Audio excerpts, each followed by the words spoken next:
안녕하세요. 보타임의 미국 소식입니다. 3월 16일 헤드라인 뉴스를 전해드리겠습니다.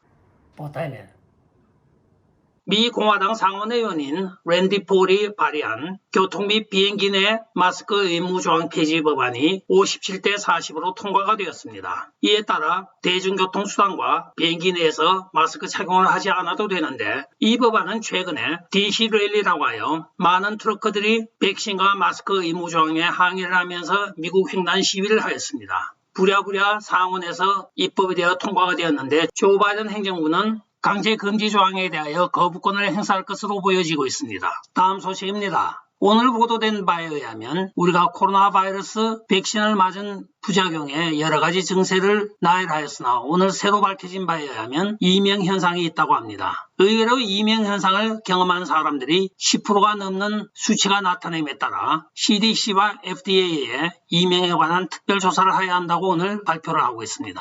이 보고는 바로 Annals of Medicine and Surgery라고 하는 전문 잡지에 의해 폭로가 되고 있습니다. 이 잡지에 의하면 VAERS, 즉 백신 부작용에 관한 사료 연구라고 하는 기관에 보고된 것이 약 12,247건이나 해당한다고 하며, 이에 대한 정밀조사가 있어야 한다고 오늘 발표를 하였습니다.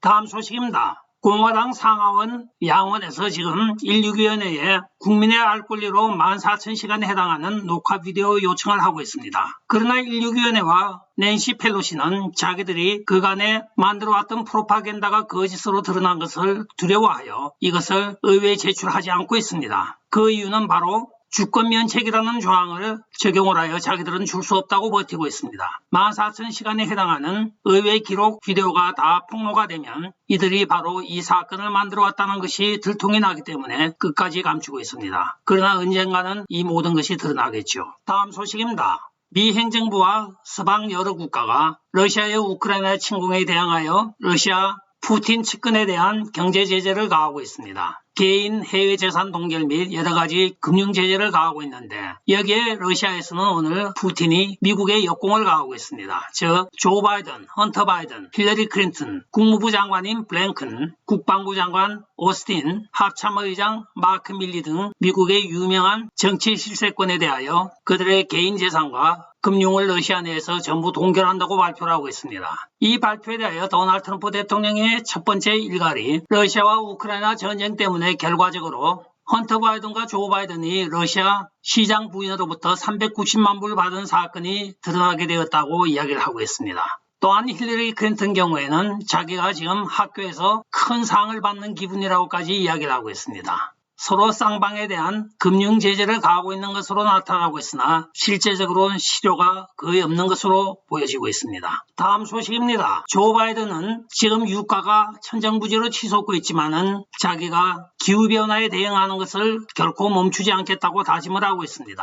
한편 오늘 젠사키 백악관 대변의 발표에 의하면 베네수엘라 석유 수입 계획도 없다고 합니다. 대책 방안도 없이 러시아건 덜렁 잘라놓고 유가는 치솟고 있는데 미국에선 증산을 못하게 하고 있습니다. 모든 국유지에서 석유 채굴을 금지하고 있는 것입니다. 다음 소식입니다. 도널드 트럼프 대통령 집권 시기에 미국과 가장 가까웠던 나라 중에 하나가 중동에서는 사우디가 있습니다. 그러나 오늘날 와서는 사우디가 미국과 멀어지고 오히려 중국과 가까워지고 있는 현상이 나타나고 있습니다. 오늘 스티브 벤은 원룸의 폭로에 의하면 사우디가 앞으로는 중국 위안화도 대체 결제 수단으로 올만으로 받겠다고 발표를 하였다고 합니다. 따라서 미국 달러로만 거래가 되던 전 세계 유류 시장에서 위안화가 등장하게 된 것입니다. 기축통화국과 비기축통화국의 차이는 엄청난 것입니다. 경제활동에 있어서 절대 주도권을 쥐고 있던 미국이 지금은 중국의 반을 양보한 셈이 되고 있습니다. 사우디 입장에서는 이란과 앙숙입니다. 시아파 수니파 전쟁이 1000년 이상을 이어지고 있는데, 사우디의 가장 위협이 되는 이란과 지금 JCPOA 회담을 한다고 조 바이든 행정부가 난리법석을 부리고 있으니 사우디는 당연히 마음을 돌린 것입니다. 그리하여 지금 친중으로 기울어지고 있는데 중국의 1대1로가 잘못하면 완성될 단계까지 와 있는 것입니다. 다음 소식입니다. 서방 언론 보도에 의하면 많은 다국적 기업들이 러시아를 지금 탈출하고 있는 것으로 보도가 되고 있습니다. 그러나 오늘 NTD 뉴스에 의하면 대부분의 러시아에 진출하였던 기업들이 여느 때와 다름없이 경제활동을 하고 있는 것으로 보도가 되고 있습니다. 이 특파원 보도에 의하면 러시아에 가장 큰 투자를 하고 있는 폭스바겐 자동차 메이커의 경우에는 정상적인 가동을 하고 있다고 합니다. 지금 현재 상황이 전쟁이라고 하나 러시아 본토에서 일어난 전쟁도 아니고 우크라이나라는 제3의 전장터에서 전쟁을 하고 있는 것입니다.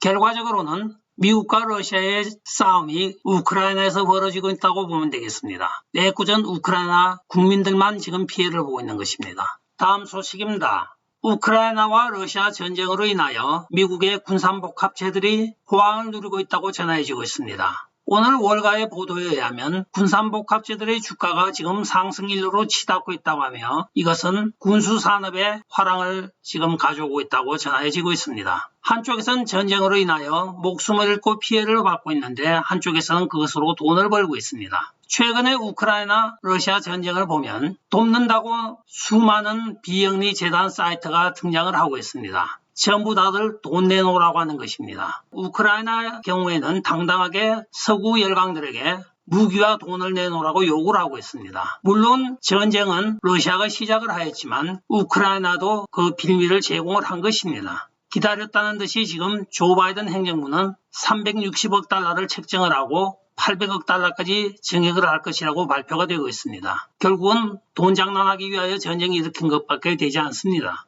다음 소식입니다. 48명의 공화당 상원 의원들이 연설을 하여 백악관에 서한을 보냈습니다. 그 서한의 내용은 이란과의 핵협상 다자간 회의를 당장 중지하라는 것입니다. 이란이 지금 미국의 테러국 지정을 해제해달라고 요구를 하고 있는 가운데서 그들은 이라크에 있는 미 영사관 부근에 3차례에 걸쳐서 일주일 동안의 미사일 공격을 감행하고 있습니다. 상원에서는 이런 이란을 테러국 지정 해제를 할 이유도 없고 또 핵협상을 할 이유도 없다고 하면서 조 바이든 행정부에 압박을 가하고 있는 것입니다. 다음 소식입니다. 부부가 간첩 혐의로 지금 기소가 되어 있습니다. 이들은 바로 다이아나 토이브와 조나단 토이브의 부부로서 미 해군 원자력 설계팀에 근무를 하고 있습니다. 이들 부부가 브라질에 미국 핵 잠수함 설계도에 대한 기밀을 누출하였다가 역초적으로 걸려 지금 체포가 된 것입니다. 이들은 BLM 지지자이기도 하며 반트럼프 성향이 강한 리버럴한 부부로서 미국의 반역을 저지른 것입니다. 다음 소식입니다. 미국에서는 해마다 11월 첫째 일요일이 되게 되면 1시간을 뒤로 돌리고 3월이 되면 첫 번째 일요일날 1시간을 앞으로 당깁니다. 우리가 일반적으로 서머타임이라고 이야기를 하지만 원래 공식 명칭은 Daylight Saving Time입니다. 이 제도는 1918년 처음 DST를 채택을 하여 그 다음해인 1919년에 폐지를 하였습니다. 그러다가 2차 대전이 시작이 되자 다시 DST를 시작하게 됩니다.